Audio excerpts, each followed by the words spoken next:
Hi, welcome to the ZP Vlog and Podcast. So we do this vlog and podcast every Sunday at 8 a.m. London time, and it's really a sort of wrap up from the news from ZP for this week. So if we were to go quickly through some of the information we put out there this week, a little while ago, I think it was, to be fair, it's about 2 years ago, ZP bought the assets of a company called Sarissa Biomedical.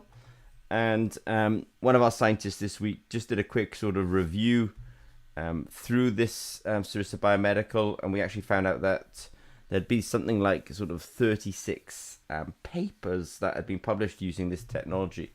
So we realized, there's a lot of interest in this microbiosensor technology from Sarissa Biomedical. It was originally developed for neuroscience. It was actually developed by a neuroscientist who simply designing tools for his own use, and they formed a company. Unfortunately, the company went into liquidation, but ZP bought the assets, and we've been continuing on the production of those biosensors ever since. So it's great that there's been a sort of a strong academic continuation of interest in those products. Of course, every Thursday at 8 a.m. London time, we do a webinar for members of the developer zone and questions that really come in for the week. So some of the questions that came in this week, there's a good question around equivalent circuits. So Julie is our sort of flagship product for the storage, analysis and sharing of electrochemical data, and it's also, as part of that analysis, is actually able to make suggestions about the equivalent circuits that somebody should use for understand their impedance spectroscopy. So it's a nice feature, and somebody just wanted to understand that a little bit more, so we were happy to do that. We also did a bit more of an article on ATP, adenosine triphosphate. This is the kind of energy currency of a lot of living cells. They store and transfer energy using ATP, adenosine triphosphate. We also made some recommendations on platinum and gold electrodes. We have plenty of these. We also talked about measuring we did do some measurement on the Scoville heat units of oleoresins. Oleoresins are, in this context, were extractions of sort of chili products using organic solvents. They remove the organic solvents and they're just kind of left with this tar, but within this kind of tar, there's all this capsaicin, and we can therefore measure the capsaicin and therefore the Scoville heat units. The other thing that we did this week, we did cover some corroded electrodes. With corrosion, light, humidity and temperature can be sort of factors on corrosion. So in this case, we think the temperature and humidity was the issue, but we did resolve it.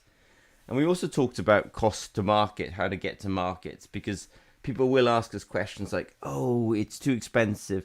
But of course, the big question really is not how expensive is a particular electrode. It's like, have you really factored in how expensive it is to make a medical diagnostic and get it to market? We do have videos and articles around this, but I think, spread out around about 15 companies, I think the average cost to get to market was something like 84 million and took something like maybe 9-ish years. I mean, I think both these numbers are, the length and the cost is too expensive, but it comes about because people are genuinely often just learning the job, and I say learning the job, learning how to make a medical diagnostic on the investor's money. So it takes time and it takes money. Some other sort of technical articles that we put out there this week was also about BODS, biochemical oxygen demand. So ZP, we have a dissolved oxygen sensor. It essentially sits in the solution, able to measure dissolved oxygen. But what can affect dissolved oxygen can be how much, let's say, life or activity is going on in that water. So I think in wastewater treatment, they like to use this biochemical oxygen demand. Essentially, they're trying to ask how many microbes are in this solution, and therefore we can measure it by how much oxygen is in the solution. If you have a large load of aerobic bacteria, then the dissolved oxygen will go down. So at ZP, we do have a lot of dissolved oxygen sensors. they obviously have multiple applications, but one of the applications can also be for measuring BOD, this biochemical oxygen demand. So we wrote a little article about it, and it's something that we're very interested in at the moment. Also, two of us from ZP, myself and Evan Zimmer, went to Swansea University this week. We're founding partners on something called CISM, which is really a sort of center for integration of semiconductor materials. So we went to CISM. We really had a kind of tour of it. We're one of the founding industrial partners of CISM. So we were delighted to kind of go around there. This is a sort of 100 million facility. And we were able to kind of get unique access, and we will continue to have a sort of unique access to CISMs. But we did want to say thank you to Swansea University for A, building it, and then B, giving us a sort of, a personalized tour of the facility. It's very appreciated. So that was one of the things we did this week. And we also, as you know, we do our biosensor workshop. I think, many people have technical questions. One of the best ways of getting technical questions answered is actually come to one of our workshops. So we did have a workshop in Norway a couple of weeks ago. We had a couple of participants there. And everyone who comes to the workshop, you get the theory, you get the practical, and you also get a certificate of attendance to show that obviously you turned up. Which is obviously important for small things like make sure people get their reimbursements for coming to these things. Now the last thing is actually linked to this is actually linked to ATP. I was thinking this is another way of measuring. We were just talking about bacteria using biochemical oxygen demand, BOD, which is looking at DO, which is dissolved oxygen. There's another way of knowing about bacteria as well, which is used in industry, is ATP, adenosine triphosphate. I think I mentioned this there. This is the energy currency of the cells. And so we, in our weekly, not weekly, but in our webinars recently, we've been talking about ATP. But ATP, if you could detect ATP in a rinse water or in a wash solution, then it generally means that there may be some bacteria present. And so you would do something like testing then on plates, doing something coliform unit counting.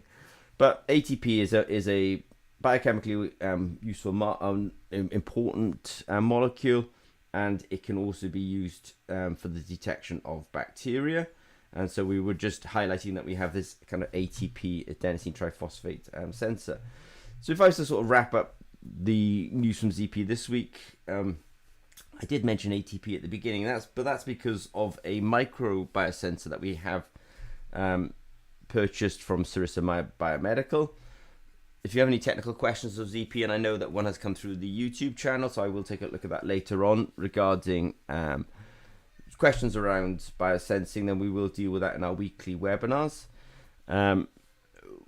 We're obviously always the time putting out notes, one on biochemical oxygen demand, which is a good application for our dissolved oxygen sensor. As part of our sort of expansion into MEMS, we're delighted to be MEMS is micro electromechanical systems. As part of that, we're delighted to be part of CISM. If you really want to get a sort of the most in-depth understanding of biosensors, then the ZP Biosensors Workshops is a really great place to come to, so we hope you come to that. And it comes back to bacteria again at the end here, which is this ATP, which is adenosine triphosphate. So it keeps appearing. So this week, I think the theme could be summarized as bacteria and the detection of bacteria. But I'll wrap it up there. Thank you if you follow along with the blog. Don't forget, we do our ZP Developer Zone webinar every Thursday at 8 a.m. London time. But otherwise, I wish you a good week, and I will speak to some of you during the week. Okay, thanks very much.